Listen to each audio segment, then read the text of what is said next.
Chapter 2 electrostatic potential and capacitance. आगे ना बच्चों हम थ्योरी का जो लेक्चर है ना उसको कंटिन्यू करते हैं, रिवीजन करवाते हैं। Theory revision part 2। आज के लेक्चर का मेन पॉइंट क्या है? देखो, पैरेलल प्लेट कैपेसिटर का फॉर्मूला जानते हो बेटा? पैरेलल प्लेट कैपेसिटर याद करवा देता हूं बेटा।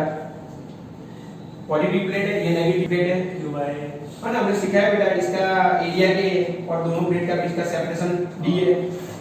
और इसमें क्या है बेटा? कुछ नहीं है, स्पेस है, मतलब के तो इलेक्ट्रिक परमिटिविटी को क्या बोलेंगे? एप्सिलॉन 0 बोलेंगे। तो इसका कैपेसिटेंस क्या होता है? C not equal to A epsilon not upon d होता है, हमें मालूम है बेटा। Yes sir. ओके, आज मैं क्या पढ़ाने वाला हूं वो बता रहा हूं बेटा, एक मोस्ट इंपोर्टेंट चीज सिखा रहा हूं। आज का आपका टॉपिक है ना डायरेक्ट्रिक पर ज्यादा फोकस है। याद कर लो बेटा कि हम क्या करते थे कि ये जो कैपेसिटर है ना इसकी दो प्लेट के बीच में एक डायरेक्ट्रिक मीडियम रख रहे हैं। क्या रख रहे हैं बेटा? डायरेक्ट्रिक मीडियम रख रहे हैं। सुनो, ये जो मीडियम रखा ना इसकी थिकनेस डी ही समझना बेटा। कितना समझना? डी। समझ में आ रहा है ना? एकदम नजीक नजीक है ये।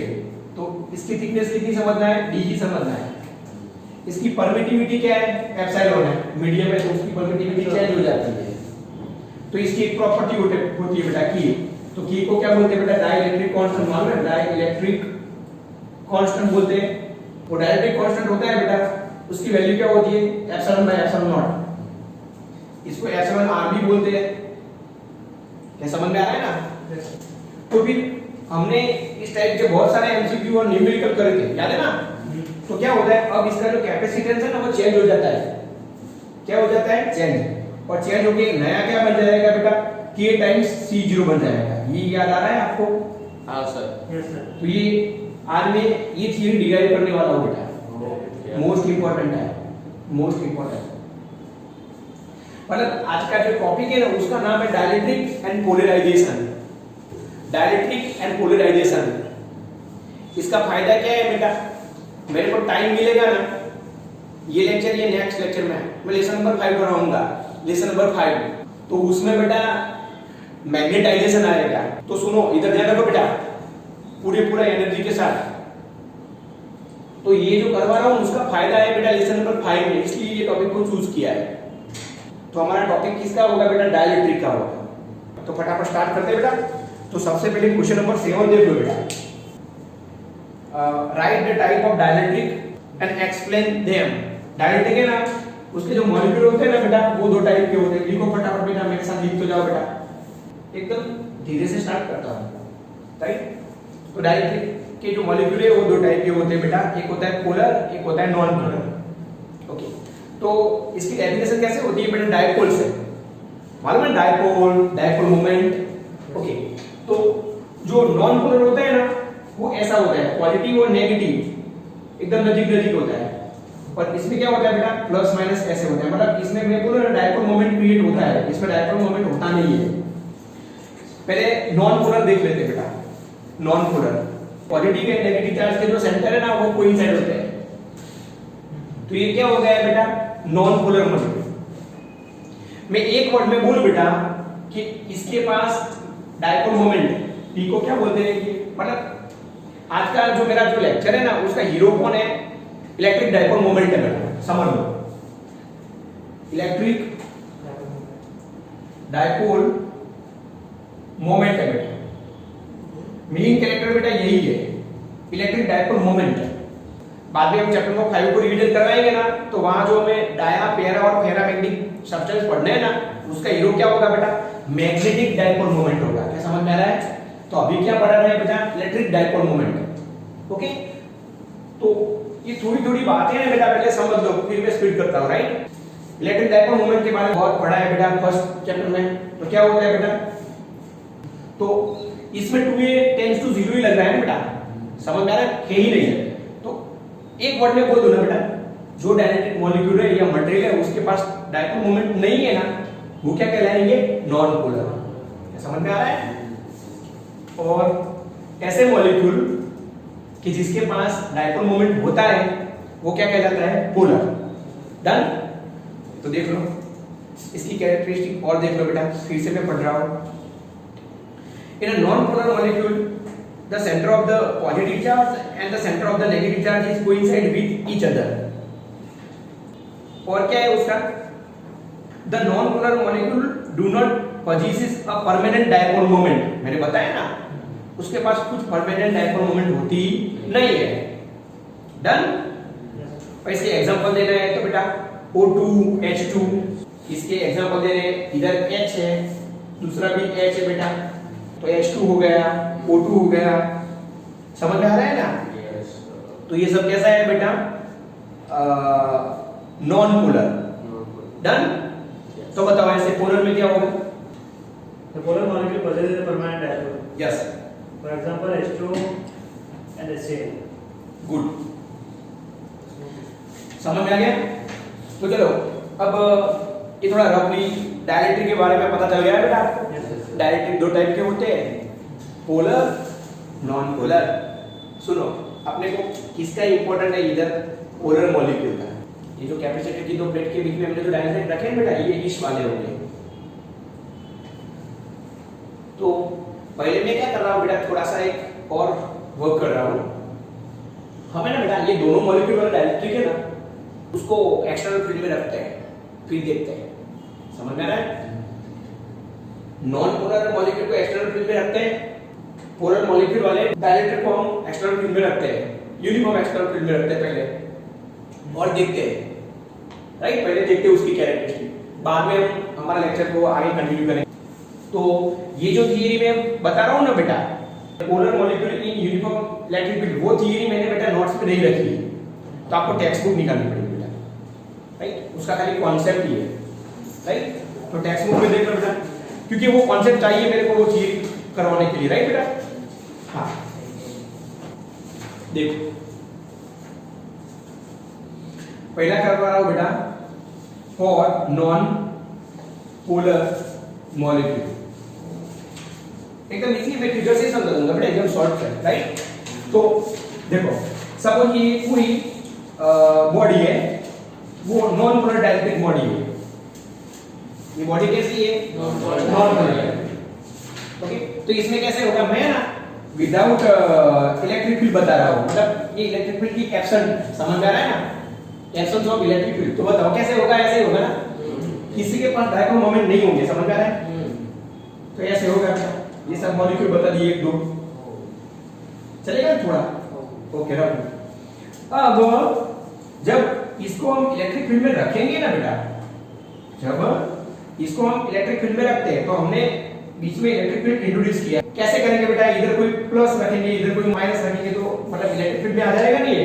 Yes sir. तो क्या होगा बेटा, कुछ नहीं होगा, इसका पोलराइजेशन होगा। पोलराइजेशन फिनोमेना इसको बोलते हैं बेटा। इसमें क्या होगा, डायपोल मोमेंट क्रिएट होगा।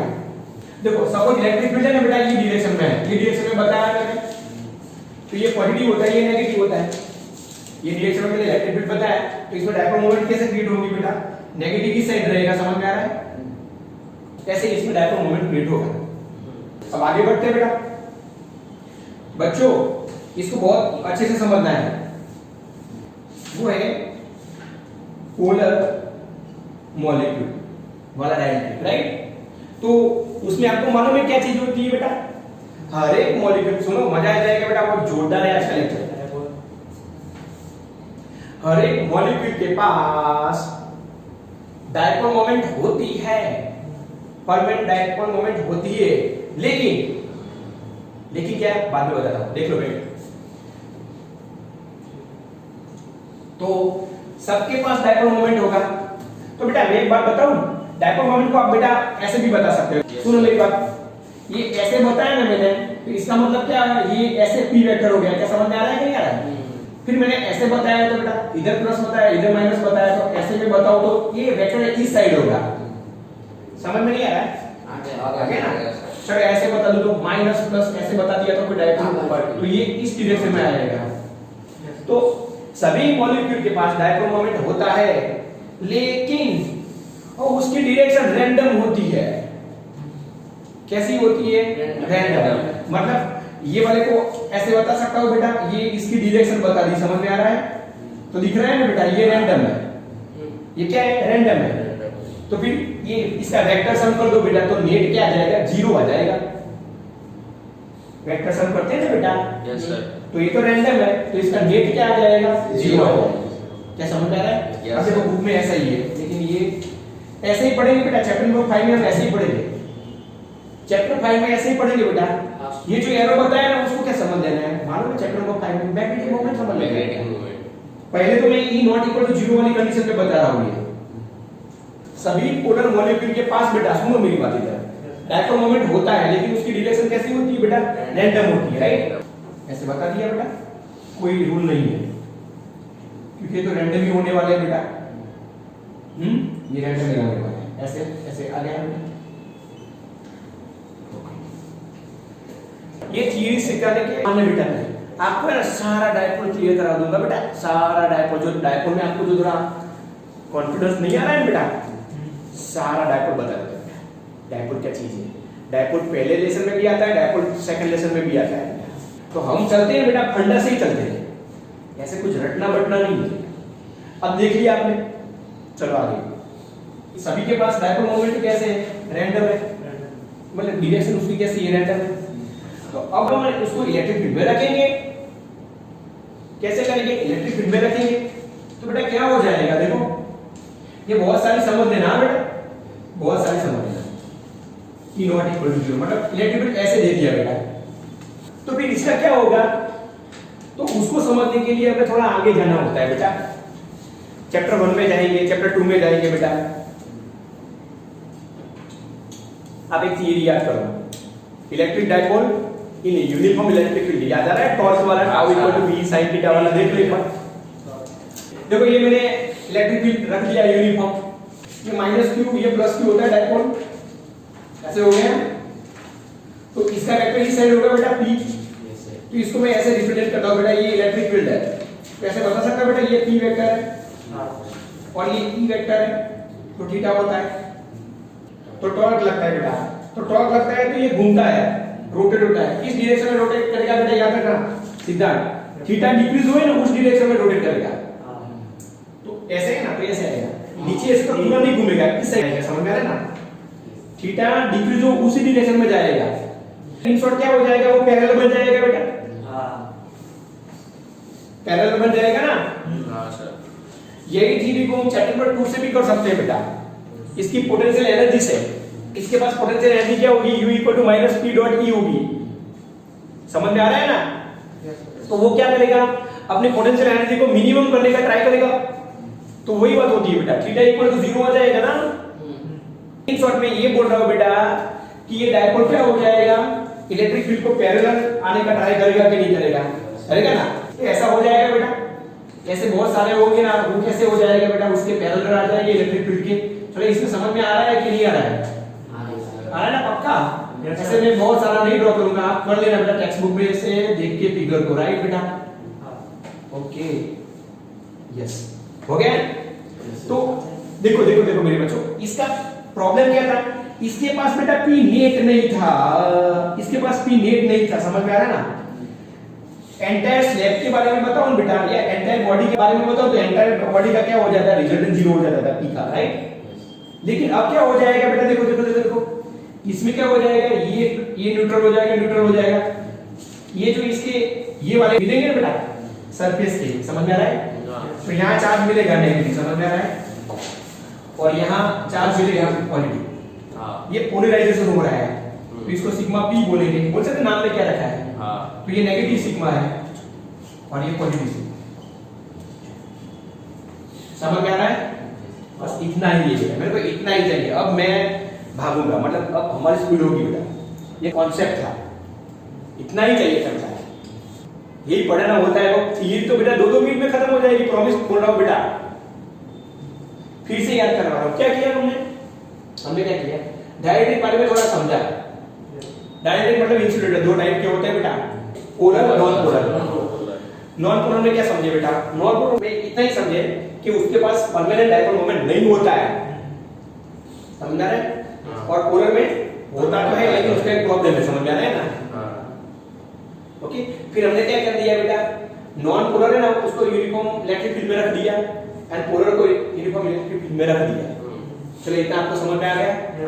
ओके, अब हम हमारे लेक्चर को कंटिन्यू करते हैं, राइट? आगे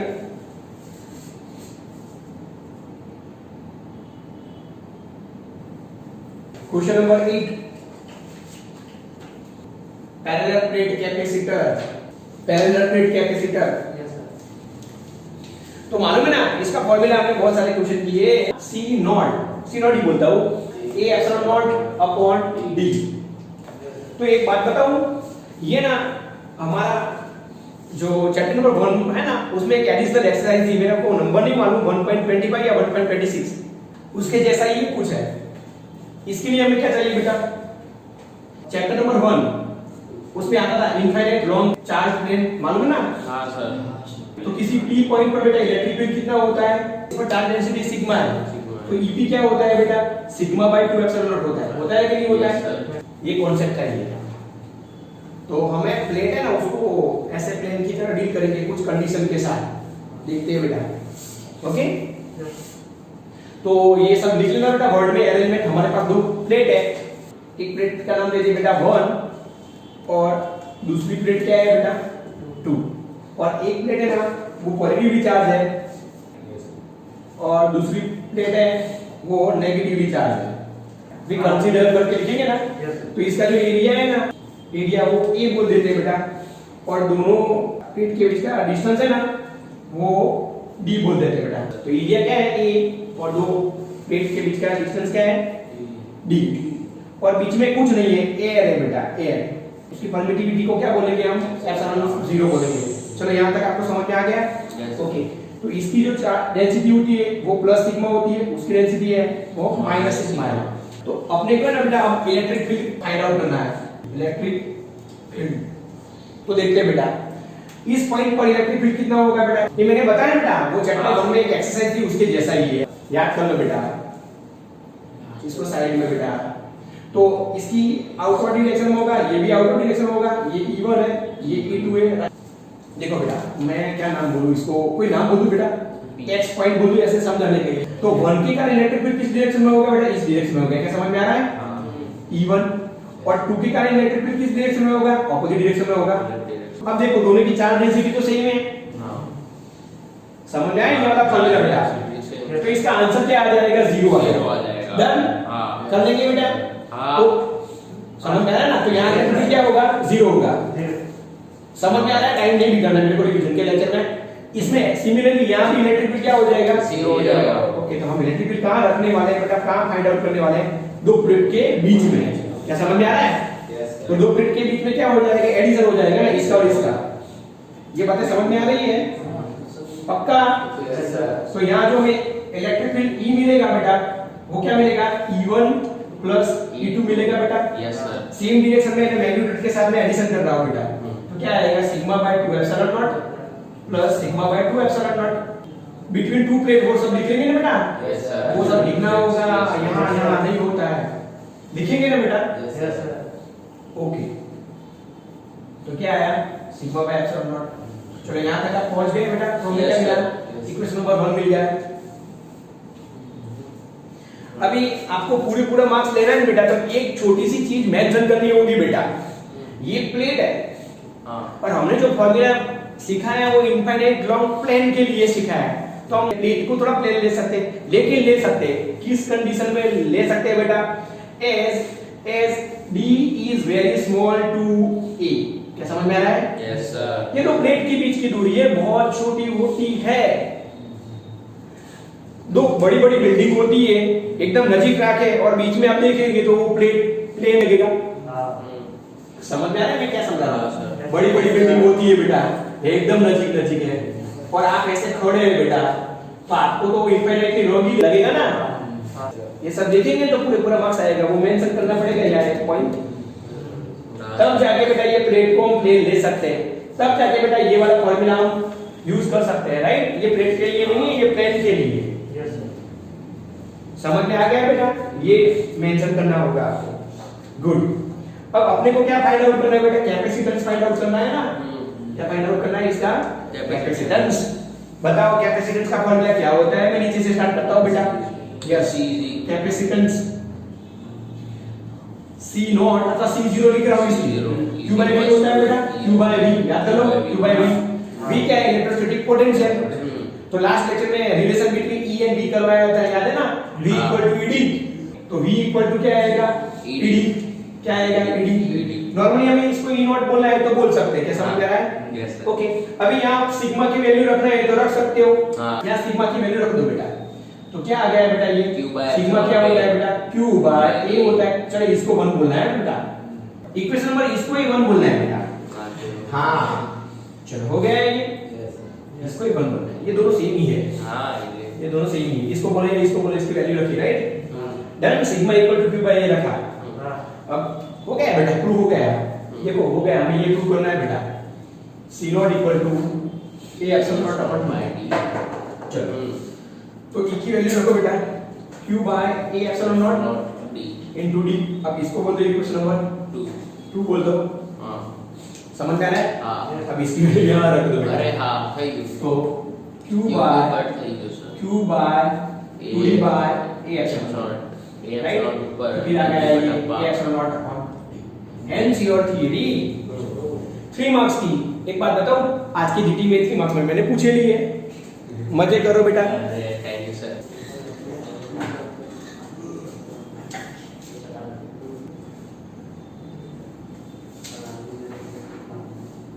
थियरी बेटा बोर्ड में पूछा है ना बेटा, तो छोड़ना नहीं है इसको। हां सर ना सुनो, वो ऐसे सब लिखना है बेटा, ऐसे तरह नहीं लिखना है। वो मैंने बताया वो सब लिखना है, पूरा लिखना है। उसके तो पूरे मार्क्स आएंगे।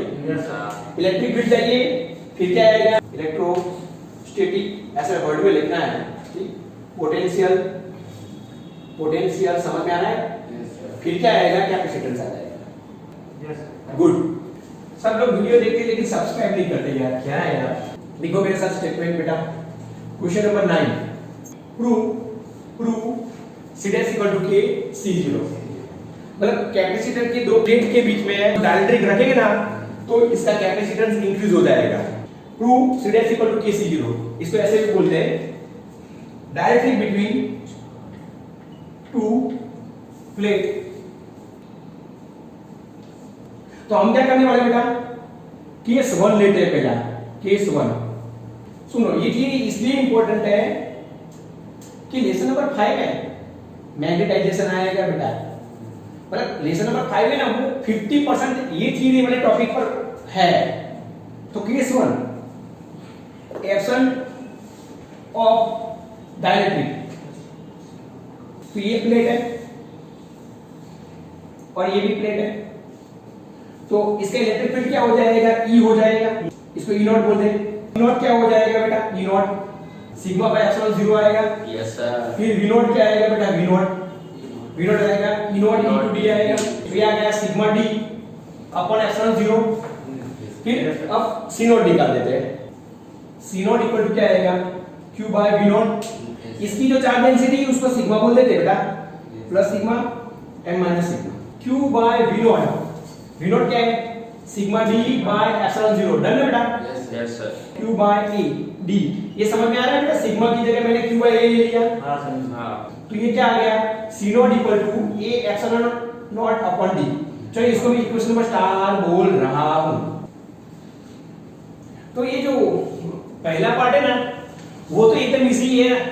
हां। अरे आगे की थियरी एक टाइप की यस सर। रिपीट ही हो गई ना। Yes sir.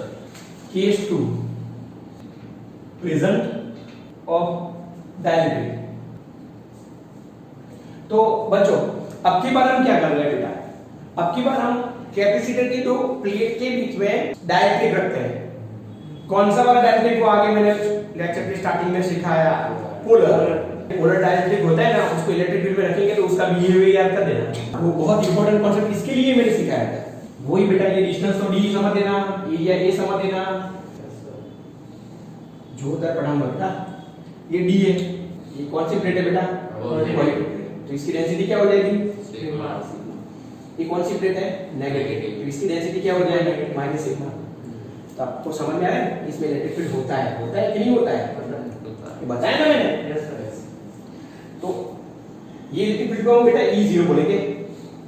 क्या बोलेंगे? E0। अब बीच में ना स्लैब रख देते हैं, समझ में आ रहा है? बीच में हम ये डायरेक्ट्रिक स्लैब रख देते हैं। ये जो डायरेक्ट्रिक स्लैब है ना उसकी थिकनेस भी डी ही है। तो बताओ, तो ये कौन सा वाला कॉन्सेप्ट हुआ? मैंने स्टार्टिंग में समझाया ना बेटा, ऐसा वाला कॉन्सेप्ट हुआ कि नहीं हुआ बेटा? ये कैसा है? पोलर है। ये कैसा है? पोलर। तो पोलर में absence of electric field, dipole moment होते लेकिन वो रैंडम होते हैं। तो इलेक्ट्रिक फील्ड में रखा तो क्या हो जाएगा बेटा? ऐसा कुछ याद आ रहा है बेटा? ऐसे ये प्लस है माइनस है, याद आ गया वो आगे वाला कॉन्सेप्ट? तो ये ऐसे आता था ना बेटा? हाँ, तो इसका ये जो पोलराइजेशन हो रहा है मैं इधर बता रहा हूँ बेटा। क्या समझ में आता है क्या बेटा? सबको नहीं बता सकता, राइट? ओके।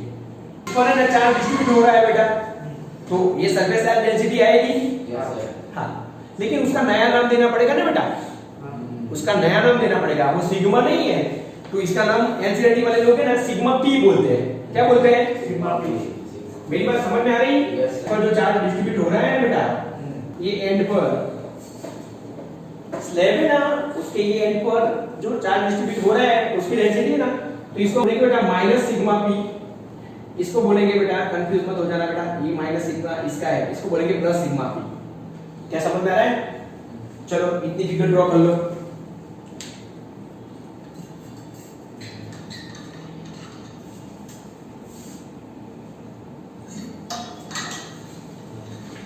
अब देखते हैं बेटा, यही स्टेप फिर से। तो पहले क्या लाना है? इलेक्ट्रिक फील्ड लाना है। तो अब इलेक्ट्रिक फील्ड क्या हो जाएगा बेटा? देखो पहला कितना था बेटा? E नॉट था। अब देखो इलेक्ट्रिक फील्ड वेक्टर क्वांटिटी होती है मेरे बच्चों। कैसी होती है? तो अंदर वाले का इलेक्ट्रिक फील्ड इस डायरेक्शन में आ रहा है बेटा, तो इसको हमने EP बोल दिया बेटा। क्या बोल दिया? EP। तो नेट क्या आएगा? E नॉट माइनस EP आएगा। समझ में आ रहा है ना? वेक्टर क्वांटिटी यही है। अंदर का इलेक्ट्रिक फील्ड इस साइड आ गया ना। ओके, अब इसको कैसे डील करेंगे बेटा? सबकी वैल्यू होती है। तो E नॉट क्या होता है बेटा? Sigma by epsilon 0। तो डायरेक्ट लिख लो मेरे बच्चों, सिग्मा, और एक स्टेप ज्यादा कर दिया, चलो माइनस इसका होगा sigma P by epsilon not. Direct लिख लो, मेरे पास जगह नहीं है इसलिए। क्या आएगा? Sigma minus sigma P by epsilon not. Done? इसको इक्वेशन नंबर 2 बोल देते हैं। अब जो मैं सिखा रहा हूं वो एक्सपेरिमेंट्स है, मतलब हमें याद रखना पड़ेगा, राइट? तो देखो ये E0 है। By experiment by experiment relation क्या है बेटा?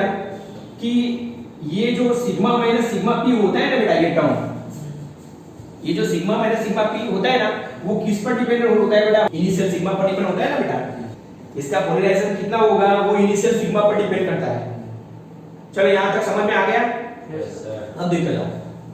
अब थोड़ा नया लगेगा बेटा, देखो ये आपने ऐसा पहले नहीं देखा होगा बेटा। देखो सिग्मा माइनस सिग्मा P जब प्रोपोर्शनल टू है ना, उसको छोड़ते हैं ना तो इक्वल टू रखते हैं, तो कुछ कांस्टेंट रखना पड़ता है ना बेटा, तो रखेंगे। इज इक्वल टू कांस्टेंट हो गया है बेटा, कांस्टेंट इनटू सिग्मा।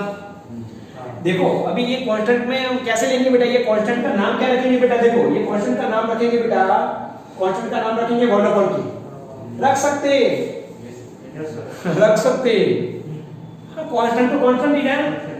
तो इतना याद रखना है बेटा। मैंने ना बोला कि ऐसा पहली बार आपने देखा होगा बेटा, कांस्टेंट को ऐसे अल्फा बीटा बोलते हैं ना, लेकिन इसको 1/K बोला है, बोल सकते हैं बेटा, याद रखेंगे ना? Yes sir. गुड। तो सिग्मा माइनस सिग्मा P, तो इसको क्या बोलेंगे बेटा? 1/K बोलेंगे, याद रखना। तो सिग्मा आ गया। यस, तो ये इक्वेशन हो गया बेटा, ये आपका इक्वेशन नंबर 3 हो गया। डन बेटा? क्या हो गया? इक्वेशन नंबर 3 हो गया। अब है ना बेटा, आप है ना बेटा इक्वेशन नंबर 3 की वैल्यू इक्वेशन नंबर 2 में रख दो, है ना बेटा?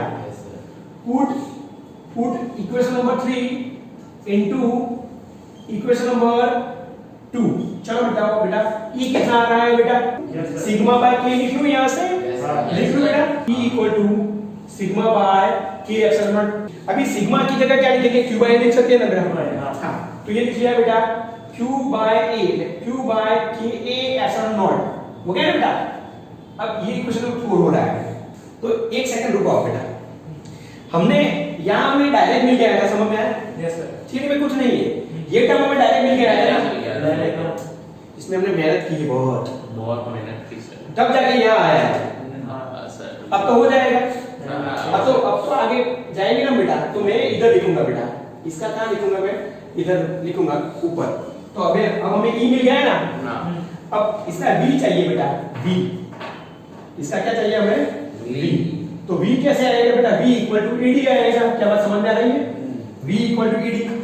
तो ये क्या आ रहा है बेटा, q upon k a epsilon 0 into d। Done ना बेटा, हाँ इसका बोल दिया 5 डन। अब हमें क्या चाहिए, c चाहिए। ये v डैश भी बोल सकता हूं मैं, v डैश भी बोल सकता हूं, मालूम है ना, v डैश भी बोल सकता हूं। ये किस केस की बात कर रहे हैं बेटा, प्रेजेंट ऑफ डायलेक्ट्रिक की बात कर रहे हैं। डन बेटा, ओके। तो देयरफॉर बोलो क्या जाएगा बेटा, c equal to, so c equal to q by v आएगा बेटा, q बाय v।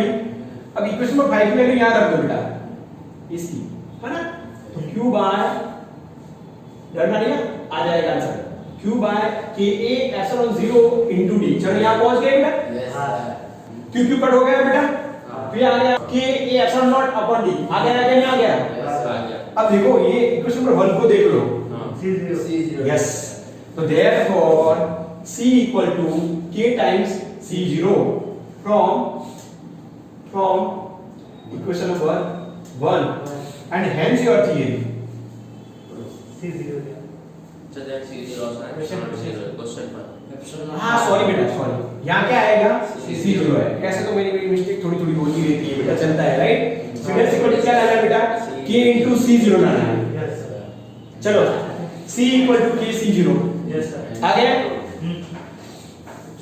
k के बारे में सोचते हैं थोड़ा, k क्या है, डायलेक्ट्रिक कांस्टेंट है, इलेक्ट्रिक कांस्टेंट है।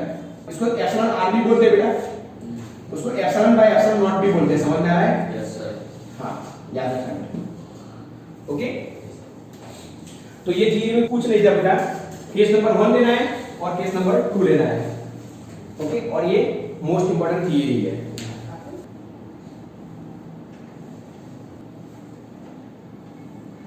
अब स्टूडेंट, अब आ रहा है question number 10 and question number 11।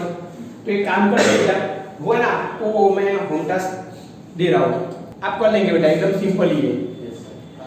वो क्वेश्चन नंबर 10 क्या है बेटा, सीरीज कॉम्बिनेशन ऑफ कैपेसिटर। बोलो क्या है बेटा, सीरीज कैपेसिटर। और क्वेश्चन नंबर 11 क्या है, पैरेलल कॉम्बिनेशन ऑफ कैपेसिटर। समझ में आ रहा है ना, यस सर। ओके। तो दो मिनट में आपको बता दूं, हमने जैसे रेजिस्टेंस में किया था ना बेटा, रेजिस्टेंस में नहीं किया था बेटा, हाँ सर। सीरीज में क्या करंट कांस्टेंट होता है, करंट कांस्टेंट होता है ना। तो और इक्वेशन किसका बनता है, वोल्टेज का। अब नोट्स में ऐसे भी देख लो बेटा, सीरीज कॉम्बिनेशन ऑफ कैपेसिटर में क्या करना है बेटा, V equal to V1 plus V2 करना है, यस सर। और C इक्वल टू Q वाला फार्मूला का यूज करना है, समझ में आ रहा है ना।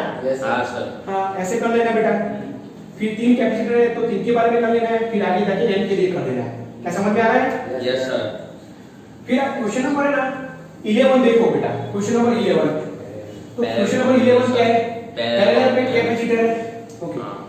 इसमें भी जैसे हमने बेटा रेजिस्टेंस में करवाया था, मेरी बात सुनते जाओ बेटा, जैसे हमने रेजिस्टेंस में करवाया था पैरेलल कॉम्बिनेशन, ऐसे ही आएगा। याद करो रेजिस्टेंस में बेटा क्या होता है, वोल्टेज कांस्टेंट होता था, लेकिन करंट डिस्ट्रीब्यूट होता था ना। तो इसमें क्या होएगा, वोल्टेज कांस्टेंट होएगा एंड चार्ज डिस्ट्रीब्यूट होएगा, समझ में आ रहा है। तो फिर देखो मैंने बॉक्स बनाया बेटा, देखो ऐसे ओरो नहीं पढ़ा रहा हूं बेटा, कैसे पढ़ा रहा हूं देखो, Q equal to Q1 plus Q2 होता है ना, यस सर। ऐसे करके आप वो थियरी कर लेना। तो आज का लास्ट टॉपिक शुरू करते हैं बेटा, जोरदार थियरी है ये बेटा, मतलब क्या बोलूं इसको मैं, ये इतनी आईएमपी है बेटा, ये पूछा है ये थियरी बेटा, इसका जोरदार फायदा मैं आपको लास्ट में बता रहा हूं बेटा, ये थियरी का। Question number 12, energy store in capacitor. इसका फायदा क्या है बेटा, वो जो लेसन नंबर 6 है ईएमआई, इसमें थियरी आती है U equal to half L square, याद कर लो बेटा। हाँ सर। हाँ सर। है ना, हाँ। वो इसका सारा कितना सारा फंडा होता हाँ, है सर। इंडक्टर का। फिर वही बात है ना बेटा, लेसन नंबर 7 में एलसी ऑसिलेशन में आती है, हाँ राइट।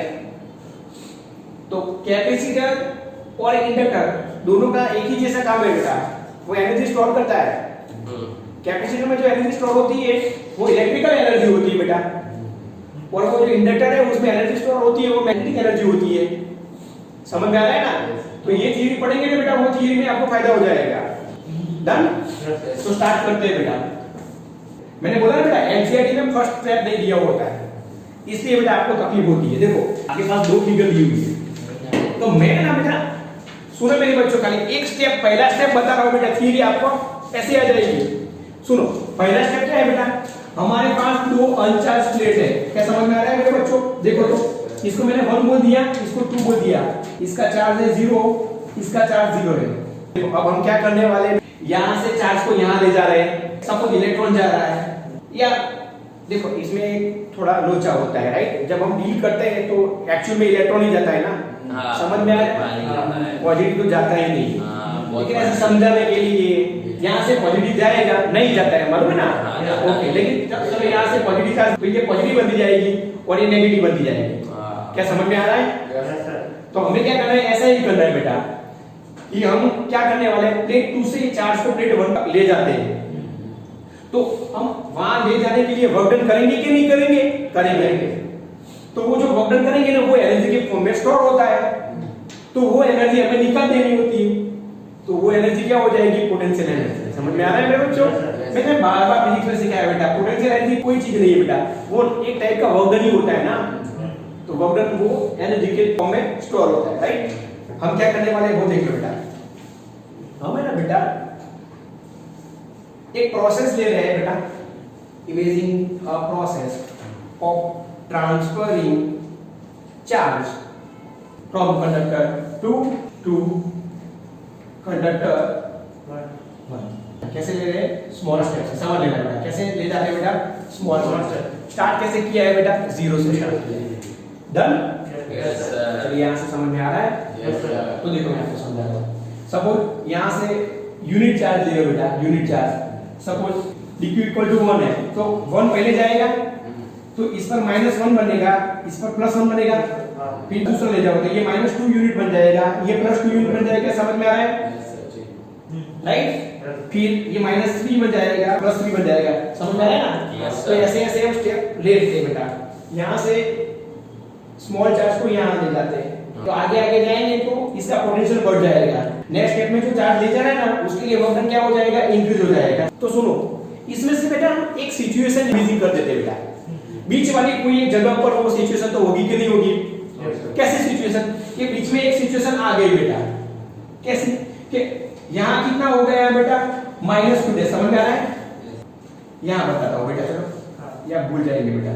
तो एक सिचुएशन ऐसे आ गई बेटा कि यहाँ क्या हो गया, -2 हो गया, कोई भी नंबर हो सकता है ना, और यहाँ क्या हो गया, +2 हो गया राइट। तो यहाँ से स्टार्ट करते हैं बेटा, तो अब हम क्या करने वाले हैं, वही स्टेप फिर से करने वाले हैं बेटा। तो यहाँ से हमें dq and dq second plate से 1 प्लेट पर डेल्टा q डैश को ले जाने के लिए वर्क डन करना पड़ेगा कि नहीं करना पड़ेगा? करना पड़ेगा। वो ही वर्क डन है ना, वो छोटा वर्क डन होता है, उसको क्या बोलेंगे बेटा, dw बोलेंगे। तो वो वर्क डन कर सकते हैं कि नहीं कर सकते?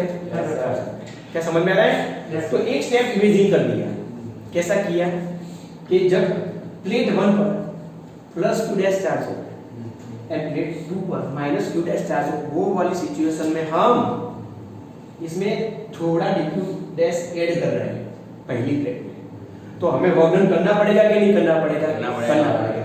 तो क्या ये वो हम वर्क डन निकाल सकते हैं कि नहीं निकाल सकते? निकाल सकते हैं। तो वो स्टेप का हमें कैलकुलेशन मिल गया है ना, फिर हम क्या करेंगे, इंटीग्रेशन करेंगे ना।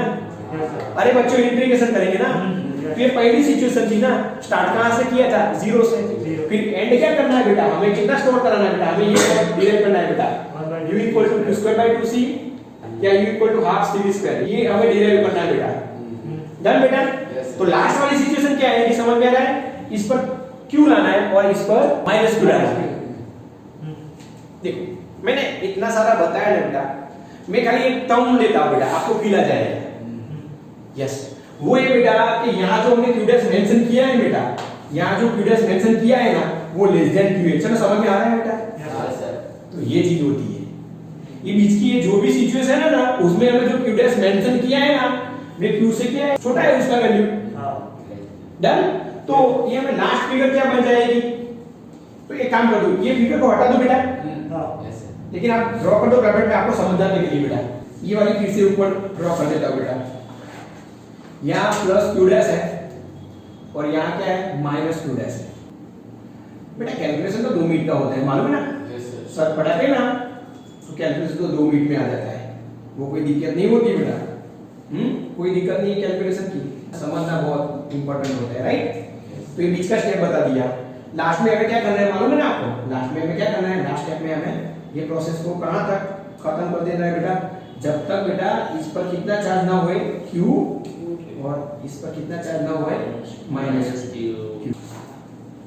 और दिस। तो हमें बेटा वर्क चाहिए dW। पोटेंशियल का फॉर्मूला आता है V equal to W by Q, मालूम है ना बेटा? हाँ, तो dW क्या आएगा बेटा? V इंटू V की जगह V डैश, V की जगह V dash into dQ dash आएगा बेटा? डन बेटा। Q डैश इक्वल टू क्या आएगा? C डैश V आएगा कि नहीं? इसका कैपेसिटेंस C बोल देते हैं, तो Q dash equal to C V dash आएगा। समझ में आ रहा है कि नहीं आ रहा है? हाँ, पक्का? हाँ, चलो तो V डैश क्या आएगा? Q डैश बाय C, है ना बेटा? हाँ सर।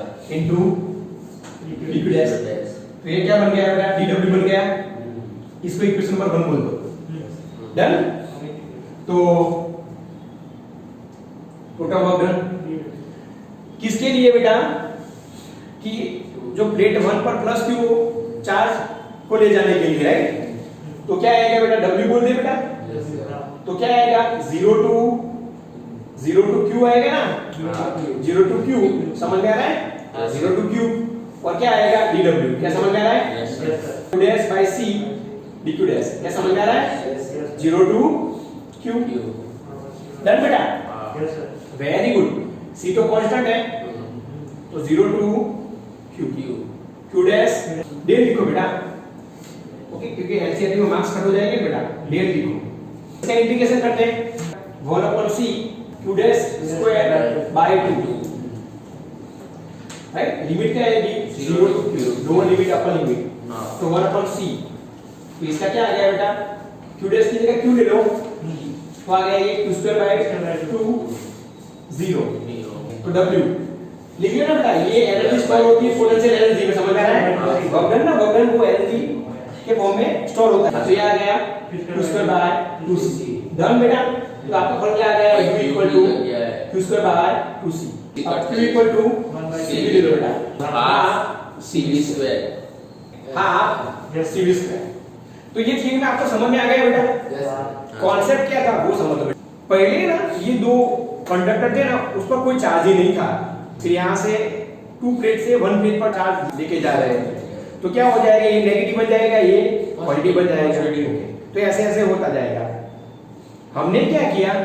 ये जो सब स्मॉल स्टेप है ना, उसमें से कोई एक स्टेप को आइडेंटिकली लेके चले। कैसे वाले?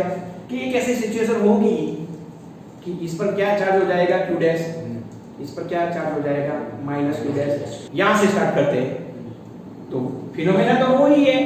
करना क्या है? 2 प्लेट से 1 प्लेट पर Q डैश ले जाना है, तो इसके लिए वर्क डन चाहिए कि नहीं? वो ढूंढ लिया। क्या समझ में आ रहा है? कि इसको इंटीग्रेट किया है।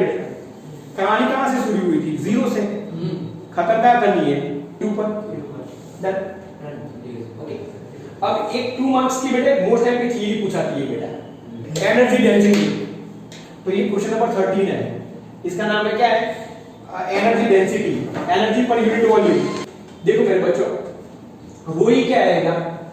एनर्जी बाय वॉल्यूम आएगा।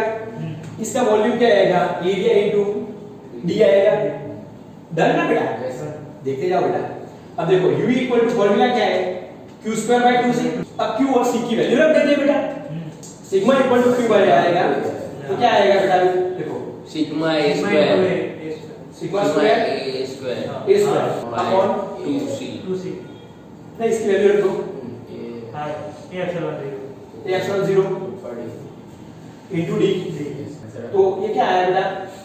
सिग्मा स्क्वायर आया ना? Sigma square AD upon 2 epsilon 0 A by D। हां, AD। डन बेटा? अभी E क्या आ रहा है बेटा? E equal to sigma by epsilon 0 आ रहा है बेटा। डन बेटा? Yes sir. चलो, सिग्मा की जगह क्या ले जाएगा बेटा? देखो E स्क्वायर है ना, epsilon 0 into AD। Sir epsilon 0 square नहीं आया आपसे बेटा, यहां से। अब मैं अरे, नहीं आया सर। बाद में करता हूं, अब नहीं आएगा। हाँ ये लिखा नहीं यहाँ अब नहीं आएगा तो u इक्वल टू क्या आया बेटा ये आया square AD epsilon not by 2 by 2 समझ में आ रहा है अब तो AD कैंसिल ही होने वाला है बेटा तो रो ही क्या आएगा u बाय वॉल्यूम मतलब u बाय AD को कट कर दो बेटा तो रो ही क्या आएगा एप्सिलॉन बाय 2 रो ही क्या आएगा 1/2 एप्सिलॉन नॉट स्क्वायर समझ में आ रहा है हाँ तो हमारा चैप्टर ऑलमोस्ट खत्म हो गया राइट यस सर और सुनो दूसरे तरीके से भी कर सकते थे बेटा हम ऐसा जरूरी नहीं था कि ऐसे ही करें तो इसको अच्छी तरह से लर्न करना है बेटा